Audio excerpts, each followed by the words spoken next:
this is going over in Minnesota right now. So we know like roughly a quarter of American farmers, family farmers, are buying their health insurance on the exchange. So they're getting walloped by these big insurance premium increases. But at the same time, Minnesota soybean farmers are just creamed because they have no markets for our soybean products because of Trump tariffs. And so when they read in the morning newspaper that Donald Trump is sending $40 billion to Argentina, and that is actually where China is turning to buy soybeans because the U.S. market has been ruined for by Donald Trump.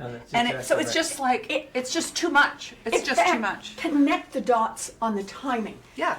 Argentina cuts a deal with China to say to China, in effect, you've been buying from those American farmers all those years. Well, now you're facing tariffs. There's a lot of turmoil in the United States thanks to Trump.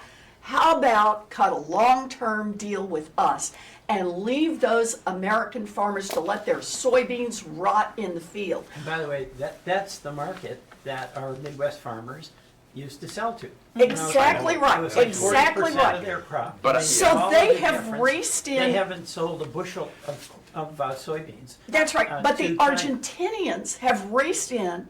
They've taken that market, locked that market up, and once that deal was in place, then Trump said $20 billion for Argentina and is now raised. But I think on this point, it's worth coming full circle, because we're talking about healthcare costs that are about to spike.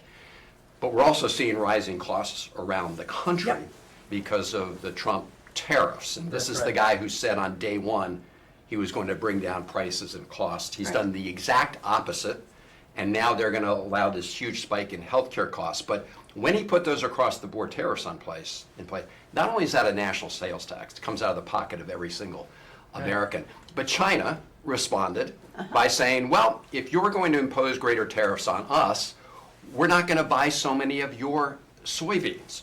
So that punished American farmers. And to add insult to injury, China then decided to buy from Argentina, and then Donald Trump and Scott Bessent bail out Argentina. This all comes back to the Trump policy of across-the-board tariffs that are punishing the American people. And for God's sakes, you said you weren't going to allow, you were going to bring down prices. You haven't done that. But when it comes to healthcare, you're about to increase costs to the American people, in this case, 2, 3, 4 times. So for God's sakes, at least do no harm. That's so Bernie, so thank you. So